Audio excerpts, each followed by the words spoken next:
300 years ago, the world changed forever. Massive spatial rifts tore open the sky, unleashing a catastrophe upon humanity. But from the ashes of despair, a new power emerged. The chosen few awakened incredible abilities, becoming professionals. And now, today is the day for a new generation. Instructor Li Yu calls the next student to the stage. His name is Lin Luo, and he's convinced he's the main character. He believes this is his moment to finally shine. He places his hand on the awakening stone. The stone glows as he declares this his moment of destiny.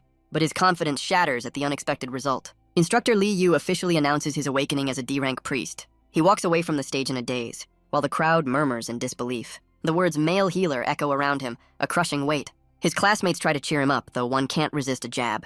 But Lin Luo isn't taking any mockery today. He reminds them that a healer's favor is not easily earned. Having made his point, he demands a new, slightly less embarrassing nickname. He sees his future not as a hero, but as a supporter. His friend tries to break him out of his funk.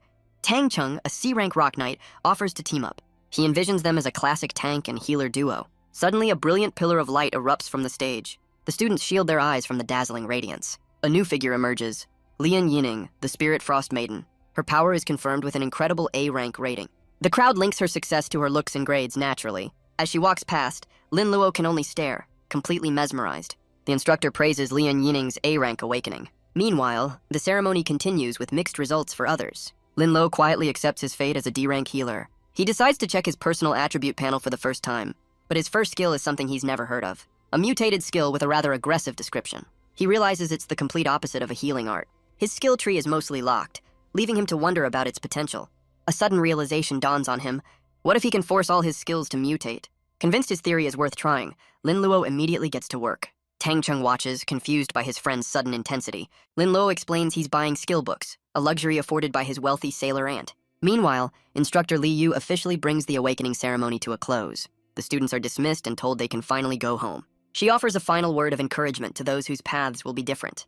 But Lin Luo is already rushing through the crowd, ignoring his friend's calls. He's already ordered 2 new skills and is desperate to see them mutate. His classmates can only watch, assuming he's crushed by his D-rank awakening. A short while later, a delivery arrives at his very large home.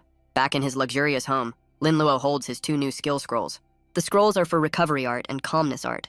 Without a moment's hesitation, he begins the learning process. The system confirms the skills are being absorbed, and he watches with intense focus, waiting for the mutation. His theory is proven correct. Blood fever and enhanced pain.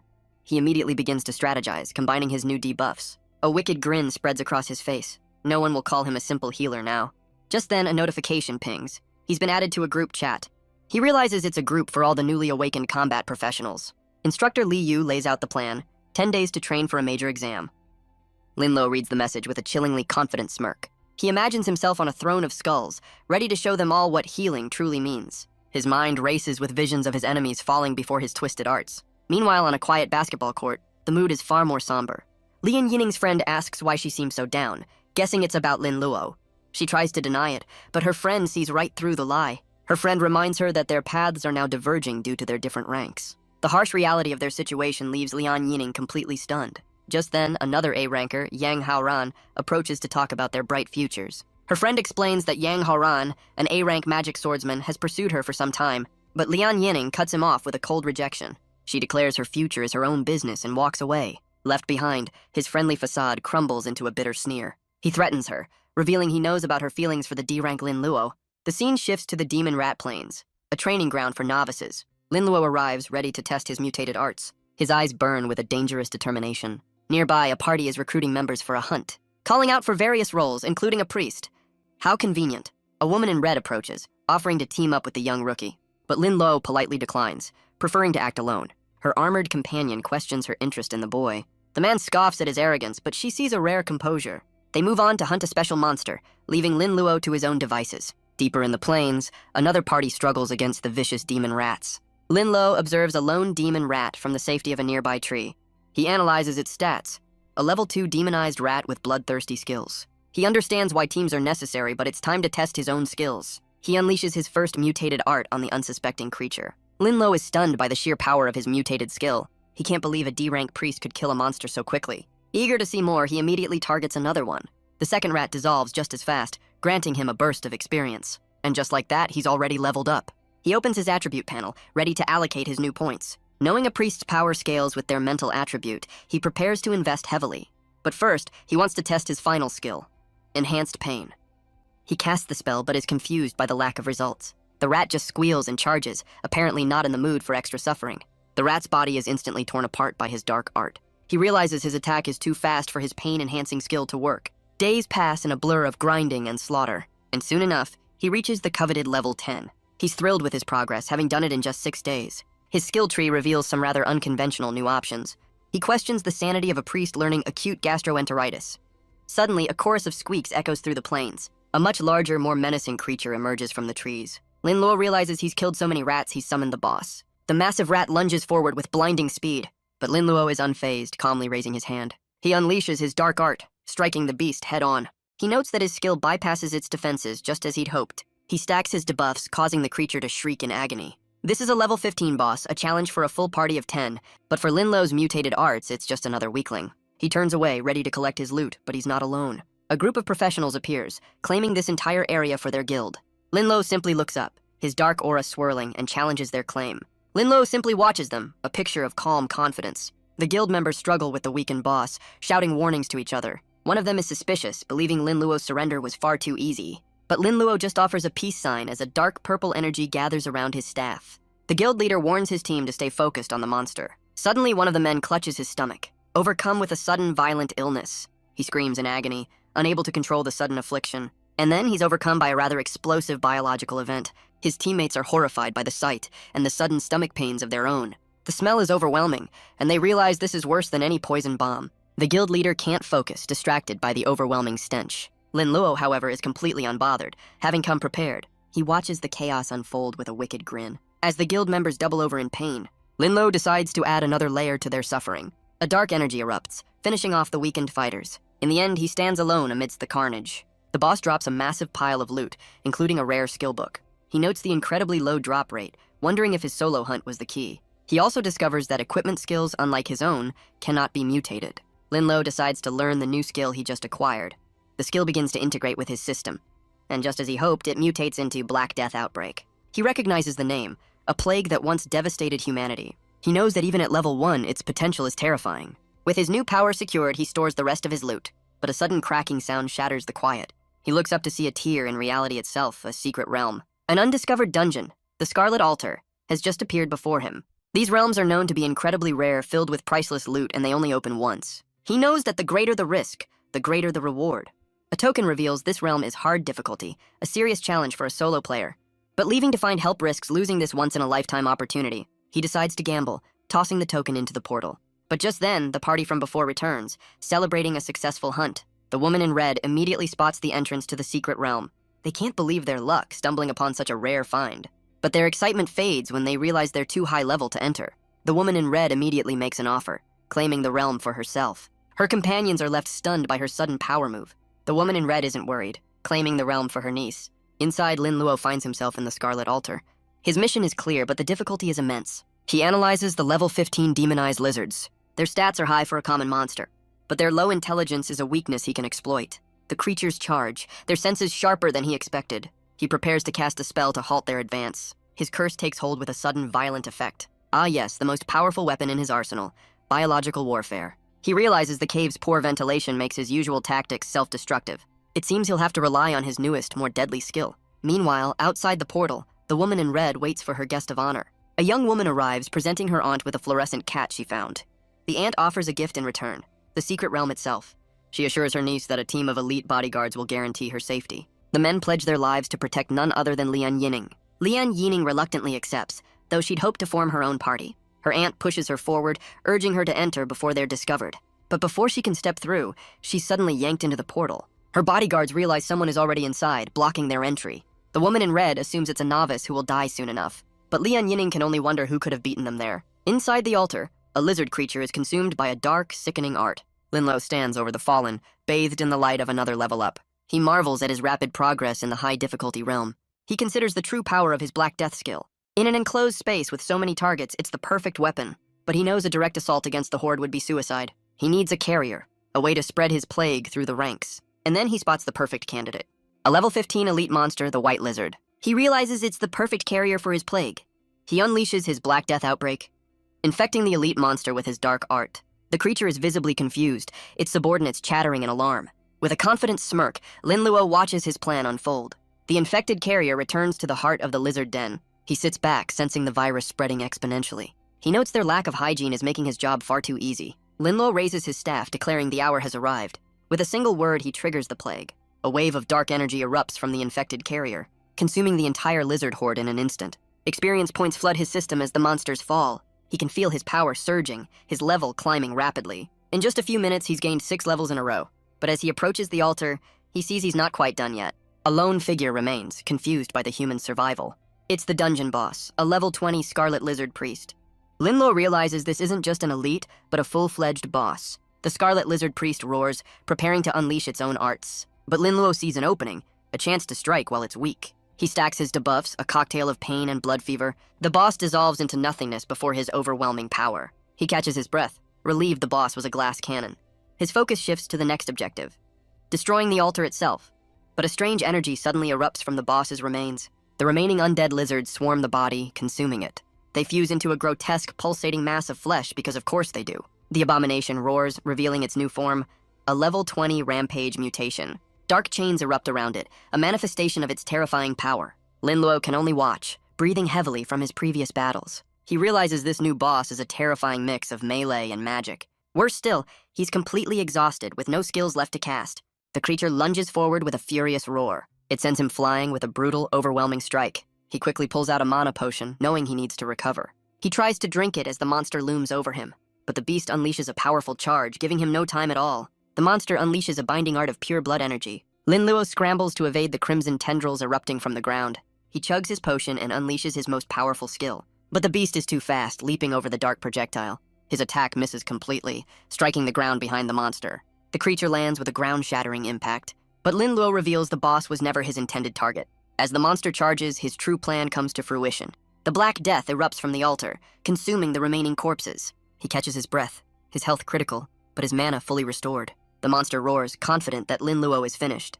But our boy, battered and bruised, just smirks. He reveals his true target was never the boss, but the countless corpses littering the cavern floor. He's about to unleash a very unsanitary virus feast. With a final surge of mana, he detonates the entire field. The beast is engulfed in a tidal wave of viral energy. Its own mutated body is no match for the concentrated plague. The boss falls, showering him with experience and loot. He's even scored a new gold-level staff, perfect for his build.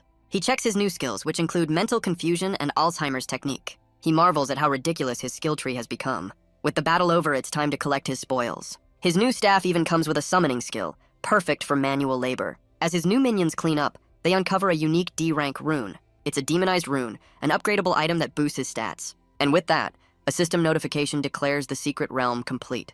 The rewards are staggering. Experience, gold, and a host of legendary items. Meanwhile, outside the portal, Lian Yinning and her entourage are still waiting. A figure finally emerges from the Crimson Gateway. It's Lin Luo. Her entourage assumes whoever is inside must have failed their mission. But as Lin Luo emerges from the Crimson Gate, they realize the truth. They offer condolences, assuming he's the sole survivor of a tragic party. But Lian Yinning stares in utter shock, recognizing him immediately. She rushes to his side, worried about his injuries and asking about his team. Lin Luo calmly explains he was alone and now needs to go sell his loot. As he walks away, Lian Yinning follows, calling out his name. Her aunt silences her guards, telling them to secure the portal. But it's too late.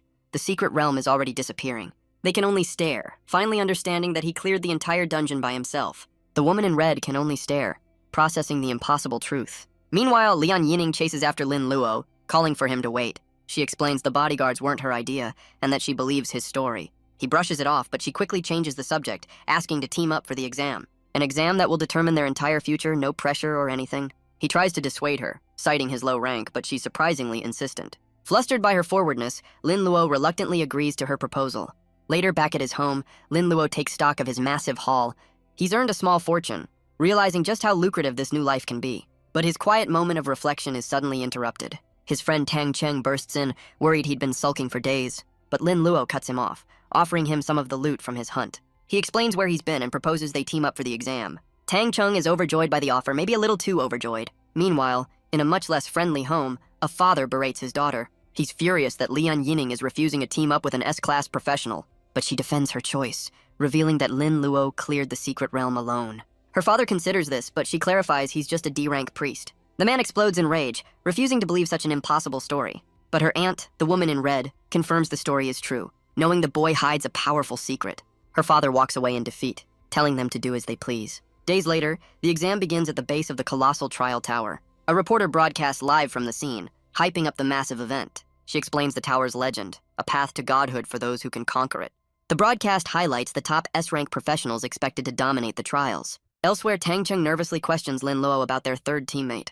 Just then, Lian Yining arrives, announcing that their team is now complete. Tang Cheng is ecstatic, but Lin Luo tells them to focus as the trial is about to start. From a balcony above, another professional watches their group with a silent glare. He seethes, remembering how Lian Yining rejected his own offer to team up. A young man is presented to a figure known only as Boss. The boss, Dongfang, reveals he knows everything about Yang Haoren. Yang Haoren is unnerved by the detailed background check. Dongfang offers him a spot on his team, an offer he eagerly accepts. He callously discards his old teammates, calling it their bad luck. Dongfang then changes the subject, asking about Lian Yining. Yang Haoren describes her S-class potential, but calls her foolish for rejecting him. But Dongfang clarifies that he has his eyes on someone else entirely. A woman named Murong Shuihen from the powerful Murong family. She too has noticed Lian Yining's unusual choice of teammates. Her teammates assure Murong Shuihen that victory is certain, but she cares little for rank, her eyes fixed on the ultimate prize. Just then, a massive gate of light opens as the exam officially begins. The students are summoned into the colossal trial tower. They find themselves on the first floor, a world teeming with monsters, and a horde of them is already charging straight for the newcomers. Tang Cheng grins, eager to finally show what he can do. But Lian Yining is faster, her eyes glowing with icy power. She unleashes a massive frost attack, freezing the entire battlefield. She turns to Lin Luo, vowing to protect him completely, stealing his thunder. The colossal trial tower rumbles with activity. Outside, observers watch as more and more floors light up. One team has already blazed a path to the 7th floor. The top contenders are, as expected, Dongfang and Murong Shuihen. But the third-place team is a surprise, led by an ice user. And her teammate is just sitting there, enjoying the show. Lin Luo calmly tells Lian Yining he has no healing skills to offer. Other students can only watch, jealous of the D-ranker's position. They assume Lian Yining has carried her loser teammates to the 10th floor. But her aunt knows the truth, calling him anything but a loser. Outside the tower, the medical bay is overwhelmed with casualties. Two observers note that as the floors get higher, the danger increases exponentially. They explain that past the 15th floor, the monsters are too powerful for any cameras to survive. Looking at the rankings, they see Lian Yining's team has fallen far from 3rd place. Meanwhile, on the 19th floor, the team is exhausted and battered. Lian Yining catches her breath, wondering if she's finally reached her limit. Tang Cheng praises her, amazed they've made it this far on her strength alone. But Lin Luo steps forward, his expression grim, and announces he's taking the lead. As Tang Cheng questions the change, Lian Yining reveals Lin Luo's true strength. Tang Cheng checks the team stats and is stunned to see Lin Luo is level 26. Lin Luo asks Lian Yining to unfreeze the monster. He explains that once freed, it will call for backup. A wicked grin spreads across his face. He wants them to come. Lian Yining agrees, eager to finally witness his true power. The ice shatters as the creature breaks free with a furious roar. It immediately bolts, disappearing into the distance with surprising speed. But Lin Luo is suddenly taken aback by what he senses. An entire horde of monsters suddenly appears over the ridge. His teammates are stunned, certain they had cleared this area already. Lin Luo spots another team watching from the cliffs above. The rival team smirks, revealing they lured the monsters on purpose. Elsewhere, another team's warrior is overwhelmed by the sudden attack. But just as the monster strikes, its attack is suddenly blocked. Lin Luo stands before her, flanked by his new summoned army. He unleashes his lizardmen, who charge into the enemy horde. His friends can only stare, shocked that he has a summoning skill. The rival team watches, realizing their plan has been completely foiled. They see the battlefield is now an overwhelming swarm of monsters. Confident that Lin Luo's team is finished, they turn to leave. But down below, the horde has grown even larger, surrounding the team. Lin Luo steps forward, declaring it's finally his turn to move. He unleashes his most terrifying art, the Black Death Outbreak. A wave of viral energy consumes the entire monster horde. Experience points flood the team's system, leaving Tang Cheng speechless. But Lin Luo isn't satisfied with just one wave of monsters. He wants to cover the entire floor in his plague. His teammates can only watch as his dark art blankets the sky. Every monster in the vicinity is instantly annihilated. Tang Cheng is baffled, but Lian Yining realizes this is no ordinary poison. Lin Luo confirms her suspicions with a chilling smile. It's a disease. He explains his skill plants a virus on a target, a virus that is highly contagious.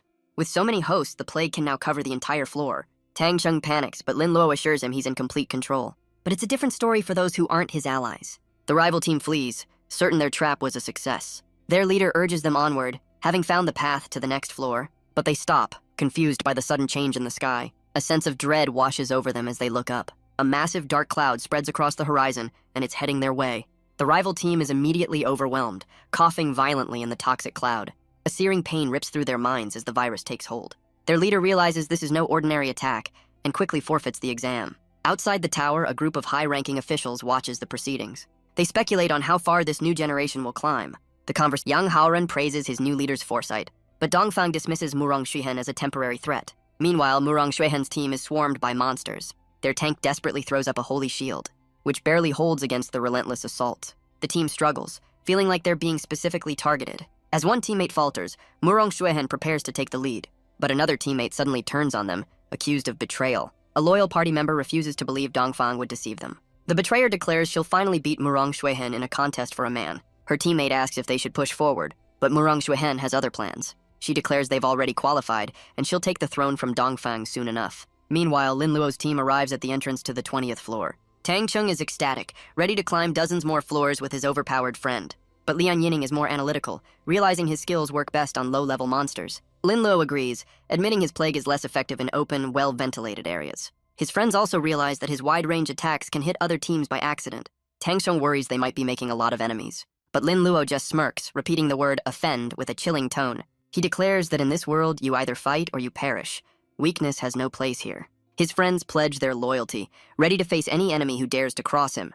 They step through the portal and onto the 20th floor, a desert teeming with alien creatures. The monsters immediately launch a volley of rocks at the newcomers. The ground erupts as the projectiles find their mark. But it was a feint.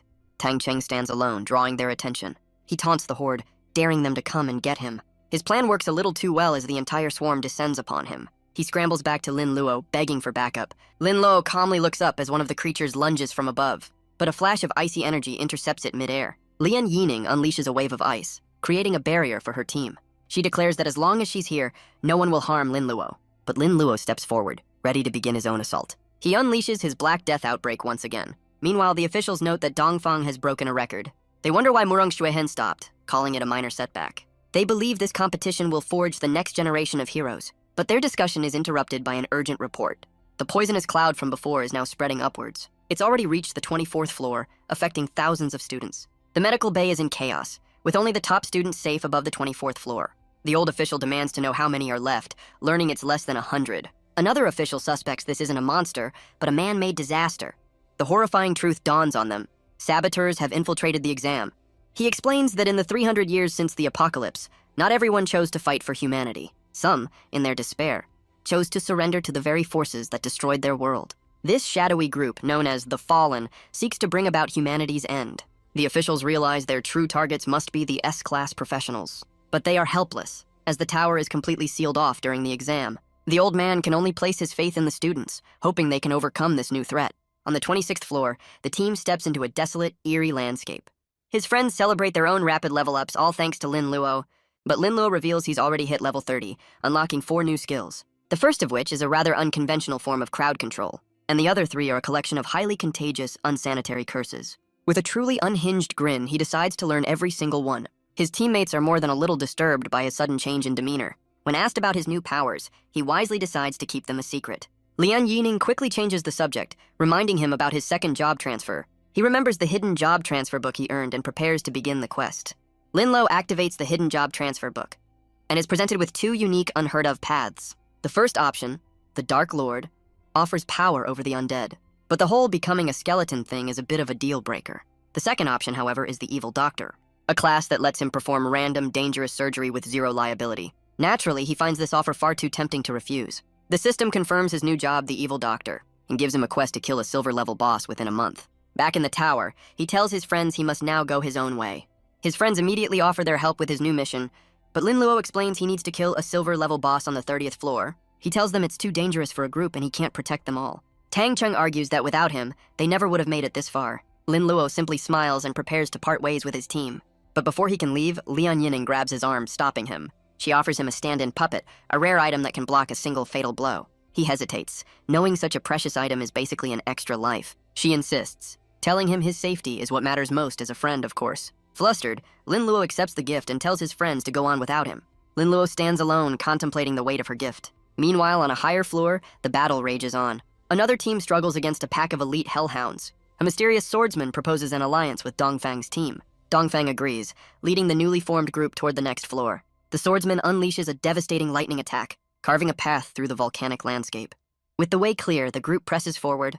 They spot the exit portal across a massive lake of lava, But just as they approach, the ground erupts behind them. A massive, fiery beast erupts from the lava below. Its fiery breath engulfs one of the weaker party members. They recognize it as the Hellhound King, the boss of the 27th floor. The swordsman accuses Dongfang of luring it out for his dragon pet. He claims he's only helping because their families are connected. The two powerful professionals leap into battle, unleashing their full power against the colossal beast. Elsewhere, Lian Yining and Tang Chung have reached a new floor, but Lian Yining is completely distracted, still thinking about Lin Luo.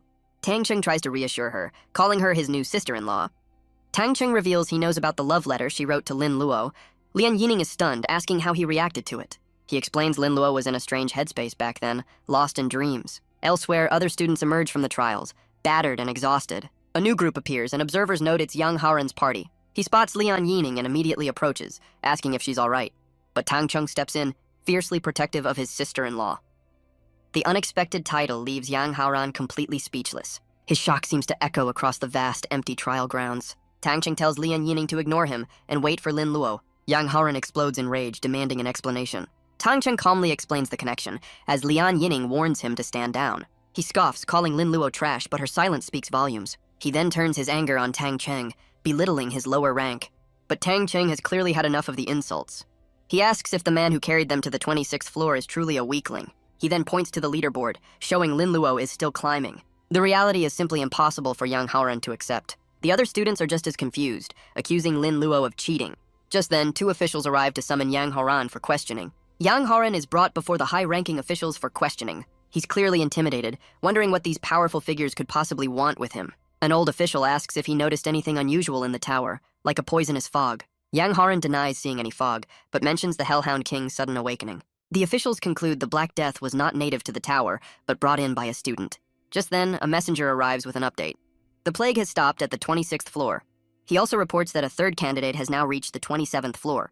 The messenger reveals the student's name is Lin Luo, a D-rank priest. The officials are in disbelief, certain that even Lian Yining couldn't carry him that far. Yang Haoran immediately cries foul, insisting that Lin Luo must be cheating. But the old official dismisses the idea, stating the tower is a divine miracle. Another official speculates that Lian Yining must have a hidden skill. They conclude that no matter the reason, Lin Luo must be investigated. Elsewhere, Lian Yining is summoned by her aunt, the woman in red. The aunt correctly guesses that the Black Death was Lin Luo's doing. She explains she deduced it since their team was unaffected by the plague. But she warns that the powerful families of the affected students will soon seek revenge. Lian Yining panics, asking her aunt for a way to protect him. Her aunt simply points at her, revealing the solution is Lian Yining herself. She then leans in, whispering a plan into her niece's ear. The aunt dismisses the idea of telling her husband, calling him a fool who would only get in their way. But Lian Yining steals her resolve, ready to do whatever it takes to protect Lin Luo. Meanwhile, back in the tower, Lin Luo finds himself surrounded by a pack of hellhounds. He notes with some embarrassment that his new crowd control skill is disturbingly effective, but his tactical assessment is cut short by a massive eruption of lava. The Hellhound King emerges, a beast that should have been dormant. The enraged creature immediately lunges toward him, but Lin Luo notices its wounds, realizing it just fled another battle and is looking for an easy target. He smirks, more than happy to take on a weakened boss. The beast roars, unleashing a blast of energy as the fight begins. He unleashes his most ridiculous skill yet, Alzheimer's disease. The beast's own magic implodes, erupting in a violent backlash. Lin Luo smirks, ready to deliver another package to the weakened boss. He stacks every debuff he has, a cocktail of pure agony. This is a special delivery, reserved exclusively for his toughest opponents. The Hellhound King roars, its body racked with unbearable pain. It stumbles forward, overwhelmed by the onslaught of curses. But its eyes burn with a new, terrifying rage. Lin Luo senses a change, wondering if it's about to go berserk. But the beast just turns and flees a surprisingly sneaky dog. Lin Luo refuses to be outsmarted by a dog. He unleashes his mental confusion art, a curse that turns the target against its own allies. The enraged boss immediately turns on its own pack. The lesser hounds can only watch in confusion. A fiery explosion consumes the entire battlefield. He stands victorious, leveling up to 31. The loot is impressive, including a silver-level dagger. He wonders if he's the first to kill it this exam. With only 2 hours left, he rushes to the 30th floor. Meanwhile, Murong Shuihen learns her former teammate has disappeared. She scoffs at the betrayal, calling the girl a fool for crossing her. With a cold command, she orders the girl's family ruined and exiled. Her assistant offers a report, but Murong Shuihen assumes the results are obvious. But she's stunned to learn a D-rank priest, Lin Luo, has also reached the 28th floor. She remembers him from Lian Yining's team and connects him to the poisonous fog. A flashback shows Dongfang noting Lian Yining's interest in the boy. Her assistant asks if Lin Luo is a threat, but Murong Shuihen dismisses the virus as limited. Still, she's intrigued by the idea of a D-rank priest with more tricks up his sleeve. Elsewhere, other students can't believe the news, accusing Lin Luo of cheating. Tang Chung tells his sister-in-law to ignore them, as they can't accept the truth. Her aunt speculates that at this rate, Lin Luo could become a national champion. She explains the Imperial College's record is 29 floors, far beyond their city's best. The record was set by a necromancer whose family was tragically wiped out years ago. But the aunt dismisses the past, focusing on the grand prize Lin Luo could win, a reward known as a World Wonder, which is news to his friends. Just then, Instructor Li Yu arrives, congratulating them on their impressive climb. But she also brings a warning. Powerful people are now watching their every move. Tang Chung casually explains Lin Luo's plan. Just blame him for everything. And somewhere inside that tower, the man himself is still fighting. On the 28th floor, a new challenger faces a deadly ecosystem. It's Dongfang, battered and breathing heavily after a brutal fight. He curses the difficulty of this floor, his dragon nearly lost in the battle. But he refuses to give up, driven by his family's honor and a vow to be number one. Just as he steals his resolve, a harpy spots him from above. It dives in for the kill, but is suddenly ordered to stop. He looks up, confused, as the creature simply lands before him. He's certain he's the only one here, so what's going on? He turns, searching for an answer to this impossible situation, and sees the harpies are now fighting the willow tree in a very friendly way. The harpies are caught in a strange, binding embrace. They struggle, completely entangled by the willow's tendrils. Dongfang realizes this isn't a fight, but some kind of bizarre nature documentary. His eyes widen as a sudden thought strikes him. He spots another candidate and wonders if this newcomer is responsible. Lin Luo marvels at the sheer power of his unconventional new skill, but he knows he can't waste time and must press on to the next floor. Dongfang concludes this must be a hidden class, and he can't let him pass. He turns to his dragon, promising to make this new rival pay. With a surge of power, he declares that he will be the one to win. On the 29th floor, a new challenge awaits. A frozen wasteland. Lin Luo descends into the heart of the icy expanse. He shivers, realizing the temperature is lethally low. With time running out, he learns a new skill, hoping for a useful mutation. And the system delivers a penicillin phage antibody shield. Because of course it does. His body immediately begins generating antibodies, granting him total immunity to the cold. With his newfound resistance, he sprints across the ice, his eyes on the prize. But he's not the only one to reach this floor. Dongfang struggles, forced to use a flame stone just to survive. He pushes his dragon to its limits, refusing to be left behind. He orders his dragon to kill his rival, declaring there can only be one winner. The massive beast lunges forward with a furious roar. Lin Luo leaps away just in time, dodging the surprise attack. He looks back, completely baffled by the sudden hostility. He wonders where a dragon came from on a floor of ice toads. Then he remembers this must be the pet of the famous Dongfang. Unsure why he's being targeted, he summons his own backup. He unleashes his lizardmen warriors, ordering them to attack. The summoned creatures are no match for the powerful dragon. But Lin Luo only needs them to buy him a little time as he prepares a new curse. The dragon roars, shaking off the attack from the lizardmen. Lin Luo notes its high defense, realizing Dongfang must be hiding nearby. He decides to use the pet to track down its master. He unleashes his mental confusion art on the massive beast. The dragon turns and charges, but not at Lin Luo. It crashes right into Dongfang's hiding spot, forcing him into the open. Dongfang desperately tries to snap his pet out of its daze. Now exposed, he orders his dragon to attack Lin Luo directly. Lin Luo notes the dragon's high resistance, but has a new target in mind. He unleashes a new curse, aimed directly at Dongfang himself. Dongfang is stunned to find Lin Luo right behind him. He lunges forward, believing a close-range fight is a fatal mistake for his opponent. His attack shatters the frozen landscape around them. He declares that there can only be one champion, and it will be him. With a final surge of power, he unleashes his yellow flash strike. The golden energy completely engulfs his target in a massive explosion. He stands over the crater, confident that his Dragon Knight class is unbeatable. But a calm voice from behind asks what happened to his dragon. He looks down to see his massive pet lying defeated on the ice below. His confidence shatters as he turns back to Lin Luo, demanding to know what he's done. Lin Luo calmly asks why Dongfang can't just be quiet. He wonders if the boy could still scream without a tongue. Dongfang seethes, vowing revenge for this humiliating defeat. But Lin Luo just scoffs, having left a little parting gift for the dragon. He turns away, his mind already on his next objective. A brilliant beam of light erupts from the trial tower. An observer notes that another candidate has been eliminated. The crowd debates who it could be, certain the D-ranker has fallen. The victims of his plague rally, ready to get their revenge on Lin Luo. But it's Dongfang who emerges, battered and defeated, his dragon at his feet. He glares at the crowd, daring them to make a move. But they can only stare in shock, wondering why he's been eliminated. One of them points out that his dragon looks a little unwell. Dongfang turns to see his pet struggling to keep its composure. And then, it unleashes a truly spectacular biological event. The crowd is engulfed in the aftermath, a smell so intense it could kill. Dongfang realizes this was Lin Luo's parting gift and vows revenge. Meanwhile, at the secluded Dongfang family home, an elder is told that Dongfang's victory is all but guaranteed. But the patriarch reveals there's another candidate on the 28th floor, a D-rank priest. The patriarch dismisses the news, certain the priest used some cheap trick. He turns on his son, reminding him of his lower rank and the family's hopes for Dongfang. The man can only listen, the weight of his father's words pressing down on him. But a sudden notification shatters their conversation with impossible news. Dongfang has been eliminated, and his dragon suffered a very public, very smelly defeat. Meanwhile, on the 30th floor, Lin Luo analyzes his next target, the ice-poisoned toad. He unleashes a new art from the safety of an icy ridge. The creature convulses as the dark magic takes hold. But another more menacing figure suddenly appears before him. As the toad swells, preparing to self-destruct, Lin Luo finds himself in a tight spot.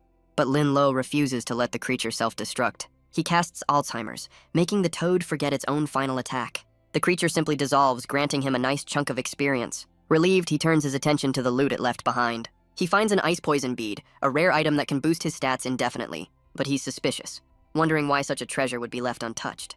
Then he remembers the toad's explosive final move. He realizes only someone with his unique skills could stop the explosion and claim the prize. Convinced he's found an untapped gold mine, he decides to test his theory. And so begins a series of very controlled, non-explosive exterminations. Another toad calls out from the icy canyon below. It unleashes a volley of razor-sharp ice shards. Lin Luo ducks just in time as the attack sails over his head. His theory is proven correct once again. No explosion, no loot. With a confident smirk, he prepares to hunt his next target. He spots an entire den of them and decides to clear it out quickly. He summons his lizardmen, ready for a full-scale assault. The toads immediately begin to swell, preparing their final attack. But Lin Luo raises his staff, refusing to let them have the last laugh. His curse takes hold, and the creatures deflate in utter confusion. The canyon echoes with the sounds of his assault. And just as he'd hoped, the noise has attracted a crowd. He reveals the air is now thick with the virus from his previous kills. With a single command, he unleashes the Black Death outbreak. He's flooded with experience, leveling up to 36 in an instant. The harvest was generous, leaving him with hundreds of ice poison beads. He absorbs them all, feeling his spirit energy skyrocket. The power surge is incredible, doubling his reserves in mere moments. And as a bonus, his demonized rune has also leveled up. It now grants a stat boost, a transformation ability, and faster mana regeneration. He realizes the rune can now transform him into a monster. But his celebration is cut short by a massive shadow. He looks up in alarm as the level 45 Ice Poison Toad King emerges. But Lin Luo just smirks, eager to test his new powers. He activates his new skill, transforming into a small creature. The massive boss can only stare, completely baffled by the tiny lizard. He's amazed that his new form can fool even a powerful boss. He knows the virus in the air will eventually kill it. But he doesn't have time to wait, preparing a new combo. He drops his disguise and unleashes a new, rather personal attack. The massive Toad King cries out in agony, stumbling as the curse begins to take hold. Lin Luo follows up with another of his signature biological warfare spells. The boss is immediately overcome by a rather explosive digestive issue. He prepares to finish it off with his new, highly specialized combo. But the Toad King retaliates with a furious glare, unleashing a massive beam of freezing light. The attack slams into the ground, creating a wall of ice before him. Lin Luo realizes his own attack was blocked, and a direct hit would have been the end of him. The Toad King unleashes another powerful glare, but Lin Luo is ready, casting his Alzheimer's curse once more. The beast is confused as another dark art takes hold. Its own skin erupts in a violent, painful backlash. Lin Luo reveals he targeted its eyes, disabling the deadly glare for good. And now, with the boss blinded, he prepares to unleash his full power. He summons his lizardmen, sending them charging down the canyon walls. The massive Toad King can only roar in helpless fury. It tries to self-destruct, but Lin Luo makes it forget that plan too. The massive boss dissolves, showering him with experience and loot. He's stunned by the sheer number of items that dropped. He decides to learn the Frozen Light skill book first. And of course it mutates into something far more sinister. He recognizes the name of an incurable degenerative disease because why not? Next, he examines the Ice King's bead, a rare super ability. He consumes it without hesitation, feeling a new power awaken. The new ability, Adrenaline Rush, boosts his physical stats. He realizes this new power makes him a threat even in close combat. Meanwhile, in a dark throne room, a doctor approaches a seated figure. The doctor can't help but laugh at Dongfang's public humiliation. But Dongfang himself is far from amused, vowing to kill Lin Luo tomorrow. Suddenly, the crowd's attention is drawn back to the tower's leaderboard. Lin Luo has reached the 30th floor, leaving everyone to wonder how he did it. Tang Cheng and Lian Yining are overjoyed, celebrating their friend's new record. The officials agree, realizing the true prodigy isn't a dragon knight but a priest. Elsewhere, Marang Shuihen acknowledges that Lin Luo is now #1 in the country. She decides she must recruit him into her family no matter the cost. Meanwhile, on the 30th floor, a new ecosystem of monsters awaits, and Lin Luo steps into the darkness, ready for his final challenge. He admits he spent too much time on the ice toads, and had to use his mental arts to start a monster civil war just to get past the 29th floor.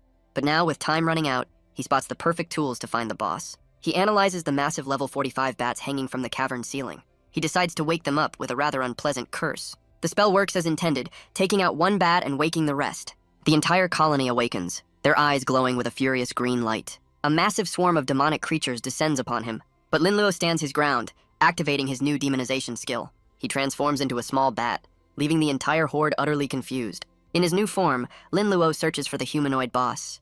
He soon discovers a massive, eerie cemetery.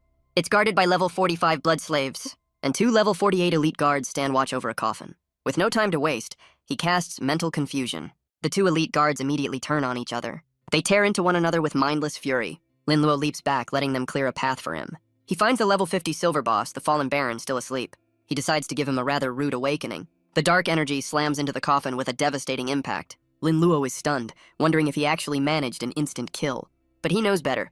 A silver-level boss wouldn't go down that easily. A sudden movement from the wreckage catches his eye. The dark, scattered remains begin to stir and coalesce. The fallen baron rises once more, his body reforming from the shadows. Lin Luo realizes the creature can regenerate, making this fight much harder. The baron unleashes a sonic blast, sending our boy flying backward. He's thrown directly over the waiting horde of blood slaves, and he realizes he's just been served up on a silver platter. The blood slaves swarm him, and he knows he needs a new plan. He grits his teeth, deciding to use his newest ability. He activates Adrenaline Rush, his body surging with power. With a burst of speed, he kicks his way out of the horde. He's so fast he can barely control himself, a blur of motion. The fallen baron roars, unleashing its own shadowy arts. It creates 2 blood shadow clones to hunt him down. But with his new speed, their attacks are far too slow. He easily dodges their grasp as they erupt in a burst of energy. The baron just watches with a wicked grin, enjoying the hunt. Lin Luo stands firm, declaring it's his turn to attack. He launches himself forward with a burst of speed, unleashing a spinning projectile of pure energy that slams directly into the fallen baron. The boss stumbles, reeling from the unexpected blow. Lin Luo's curse takes hold, a violent skin explosion. The baron's body is torn apart by the dark art, but the scattered remains immediately begin to merge back together. Lin Luo realizes the boss is practically invincible as long as there's blood. The 2 blood clones reform and charge forward once more. He realizes the clones are made of blood and decides to test his newest skill. A volley of glowing blue crosses rains down upon the blood shadows. The curse takes hold, causing their liquid forms to solidify and crumble. Lin Luo is impressed, wondering if vampires are somehow weak to ALS. He clarifies that it's the blood clotting symptom that's so effective. The fallen baron roars in fury and charges forward, but Lin Luo just unleashes another wave of his curse, this time at the boss. The baron tries to evade the incoming projectiles. It's forced to sever its own arm to stop the curse from spreading. Lin Luo just smirks, wondering how many limbs the boss is willing to lose. The fallen baron is trapped, frozen solid by Lin Luo's debilitating curse. It can only watch in agony as its body begins to fail. Lin Luo knows that simply killing it will allow it to regenerate, but he wonders if it can revive after its blood has been boiled away. He unleashes his signature combo, blood fever and pain amplification. The boss is completely annihilated in a final, devastating explosion. He's showered in loot, leveling up to 40 and completing his quest. Catching his breath, he notes the intense side effects of his adrenaline skill. He's also earned a gold skill point, a rare item used to break a skill's limits. He decides to upgrade his antibody shield because surviving is always the best strategy. He uses the gold skill point to upgrade his antibody shield, which unexpectedly summons a small, purring creature. The system reveals it's a penicillin elf, a companion that can copy his mutated skills. He realizes he has a powerful new assistant, naming it Little Green with a stroke of genius. Next, he examines the vampire's core and essence he looted from the boss. The core can complete his quest, but the essence is an even rarer prize. It's a bloodline prop that can transform him into a half-vampire, but he decides against it for now, aware of the vampire's weaknesses. He turns his attention to the rest of his haul, a skill book, wings, and a ring. He notes the new equipment will grant him a massive boost in power. He examines the final skill book, a powerful vampire art he can't learn. He decides to put it away, but his hand slips, accidentally activating the scroll. And just as expected, the skill mutates into something far more terrifying. The T-virus. A chilling realization dawns on him.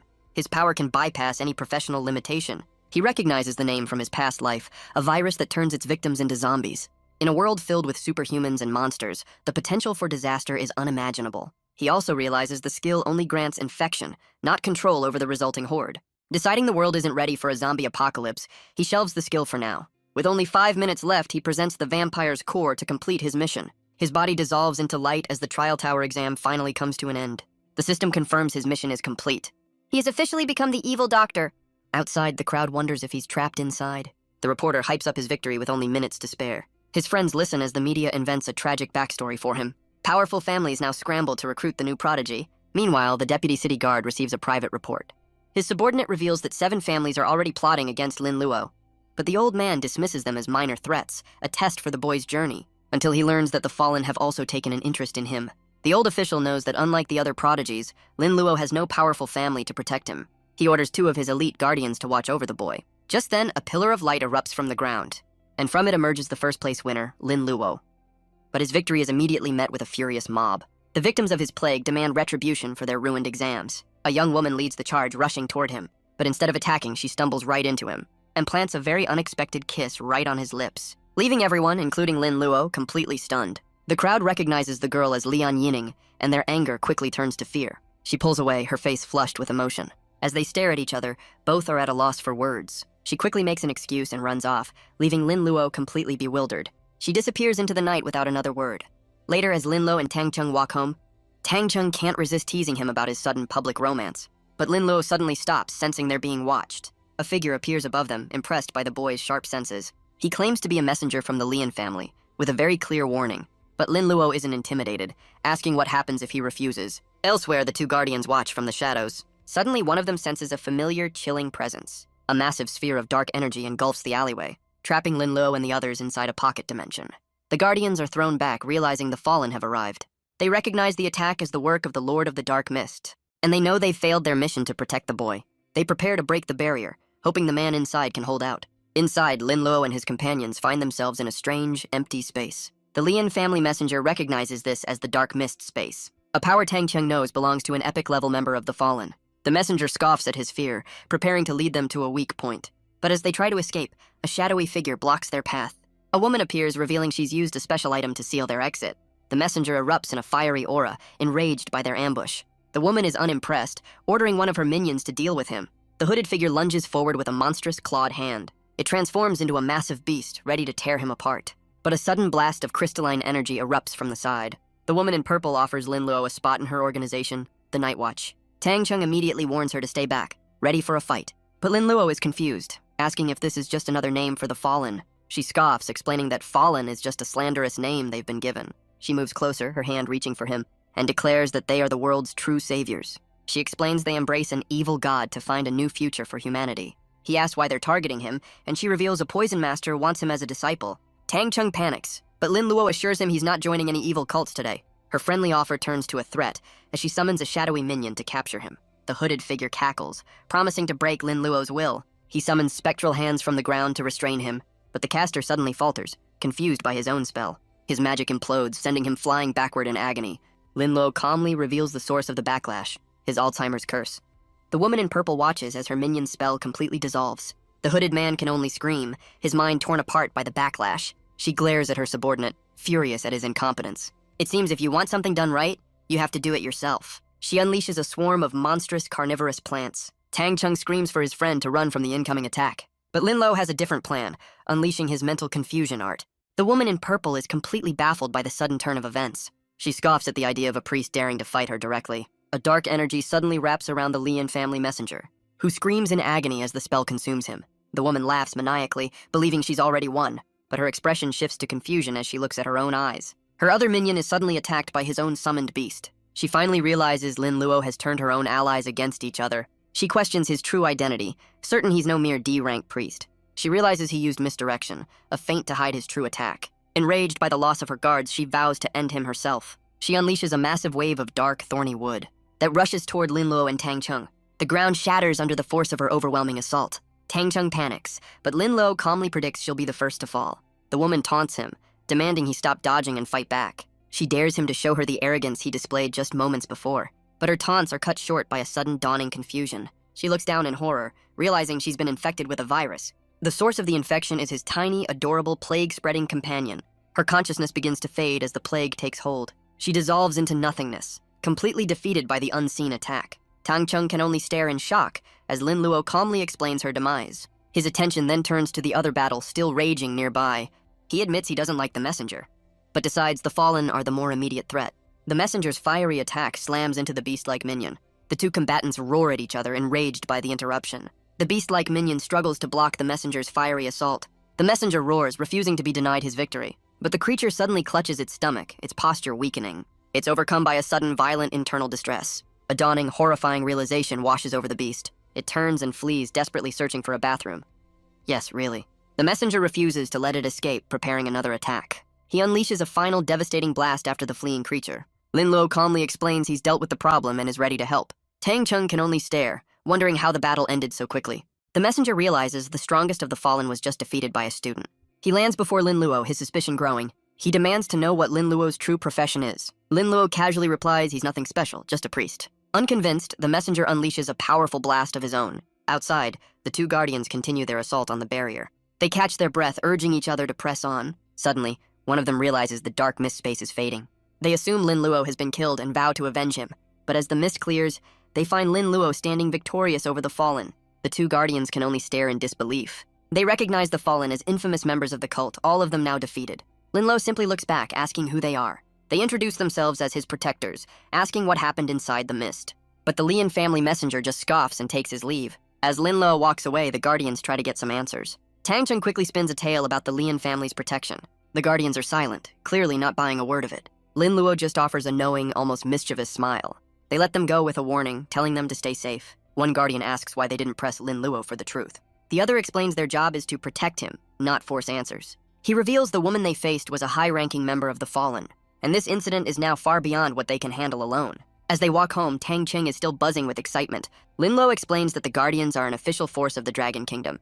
Their purpose is not just to protect, but also to restrict other professionals. He describes the constant tension between the guilds and the authorities. Tang Cheng worries that a powerful poison master is now targeting his friend, but Lin Luo assures him that within the city they are perfectly safe. Tang Cheng worries for their friends, but Lin Luo knows the great families can protect their own. Just then, a message arrives from a concerned Lian Yining. She asks if he's safe, and he calmly replies that he's completely fine. Elsewhere, the deputy city guard receives a grim report on the night's events. 35 professionals were attacked, with casualties on both sides. The old official listens, the loss of 7 new talents weighing heavily on him. He knows these weren't random attacks. The Fallen targeted the best of the best. But then, one of the Guardians reports that Lin Luo survived his own ambush. The old man processes this, a thoughtful look on his face. He praises the Guardian for protecting the boy and eliminating the threat, but the Guardian clarifies they weren't the ones responsible for the kill. The news sends a shockwave through the room. The old official demands to know exactly what happened. The Guardian explains Lin Luo was with 2 much weaker companions. The autopsy on one Fallen revealed he died from an axe and a severe case of indigestion. The old man connects this new information to the Black Death incident. The other 2 Fallen members also met strange ends, one from the plague itself. The Guardian is convinced Lin Luo is no ordinary priest, but a dark priest. But the officials are hesitant to jump to such a conclusion. He warns that the slain woman has a powerful and very vengeful relative. But the old official just scoffs at the threat of a mere poison elder. Meanwhile, Lian Yining defends her choice to her very unhappy father. He reveals she's already engaged to the master of Serpent Island, but she furiously declares she won't marry anyone but Lin Luo. Her aunt steps in, reminding her brother of a past mistake he made. The argument ends, leaving the man to stew in his own defeat. The next day, the students gather for the next stage of the exam. An announcement declares the start of the individual challenge. The rules are simple. One-on-one matches to find the top 16. Lin Luo walks forward, ready for the final round tomorrow. Lian Yining teases Tang Cheng about the upcoming matches. He boasts that thanks to Lin Luo, even Dongfang is no match for them. She's thrilled that Lin Luo doesn't seem to mind the new nickname. But their conversation is interrupted by another top-ranking professional. She introduces herself as Murong Xuehen, shaking his hand. She gets straight to the point, offering him a spot on a dungeon raid. It's a rare opportunity, a low-level dungeon with a high-level reward. She even has a whole romantic subplot planned out for them. But Lin Luo immediately shuts down her well-laid plans. Murong Xuehen is left completely stunned by the rejection. She explains the power progression, a ladder of realms from iron to epic. She realizes Lin Luo's job transfer puts him in a league of his own. Just then, Dongfang storms over, furious about his dragon's public incident. Murong Xuehen denies any engagement, but he's convinced he's the only one worthy. He turns back to Lin Luo, vowing to make him beg for mercy. But Lin Luo just calls him a pest and offers to take out the trash. The tournament brackets are posted, and the individual matches begin. Dongfang glares from the crowd, promising a fate worse than death. Murong Xuehen offers to get help, but Lin Luo assures her he can handle it. He remembers the unprovoked attack and promises to completely destroy his rival. The first match begins, pitting Lin Luo against a B-rank heavy hammer warrior. His opponent, Zhang Qi, glares at him, blaming Lin Luo for his early exit from the tower. He swings his massive hammer, confident he can crush the fragile priest before any poison takes hold. But his charge is cut short by a sudden, unsettling gurgle from his stomach. Lin Luo just smirks, taunting him as a new, highly unsanitary curse takes effect. The warrior can't hold it back, unleashing a massive toxic cloud upon the arena. The crowd is immediately overwhelmed by the horrifying stench. They realize with dawning horror that this is even worse than Dongfang's dragon. The referee declares Lin Luo the winner and desperately calls for a cleanup crew. With one victory secured, Lin Luo immediately faces his next B-rank challenger. His next opponent comes prepared, activating a status resistance scroll. He follows it up with a cocktail of various antidotes. He declares he's ready for anything, a task set for him by Dongfang. Lin Luo calmly deduces he's just a pawn in someone else's game. He accepts the challenge, unleashing a far more potent version of his curse. The challenger's confidence immediately begins to crumble, and he's overcome by the same fate as the last poor soul. The cleanup crew returns, thankful their new gas masks are working. They begin the arduous process of sanitizing the arena floor. It seems this is becoming a full-blown biohazard situation. The crowd is in an uproar, demanding his unsanitary skill be banned. Their protests grow louder, calling his tactics a form of pollution. The deputy city guardian is informed of the public outrage. He considers their request for a moment and surprisingly agrees. But he knows Lin Luo's true power is far more than a simple curse. He's eager to see what other abilities our boy has been hiding. The announcer makes it official, and Lin Luo's rivals celebrate his loss. But he just smirks. If they don't like his gentle methods, he'll get ruthless. The next match is announced Lin Luo versus his rival Yang Haoran. Dongfang gives Yang Haoran a mission: force Lin Luo to reveal his true power. Dongfang reminds him that accidents happen in the ring, a promise of a bright future for his cooperation. But his subordinate questions the plan's lethality, as Dongfang reveals Yang Haoran is just a pawn, a disposable tool to force Lin Luo's hand. In the arena, Yang Haoran taunts his rival, his sword ablaze, declaring that without his curses, Lin Luo is nothing.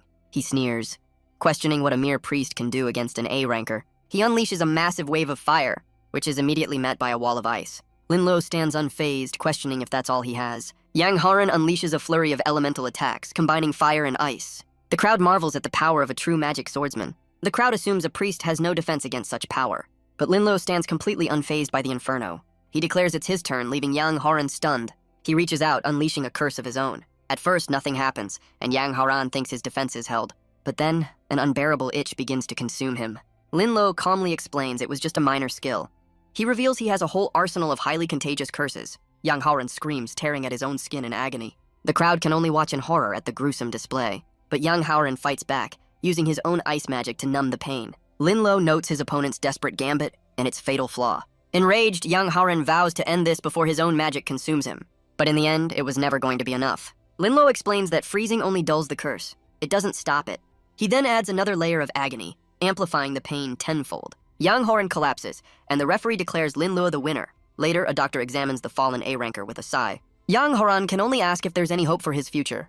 The doctor delivers the grim news. A drastic, life-altering procedure is the only option. The words echo in Yang Haoran's mind, a desperate plea. He agrees to the only solution, a grim and permanent procedure. Elsewhere, Dongfang makes a call to check on his pawn.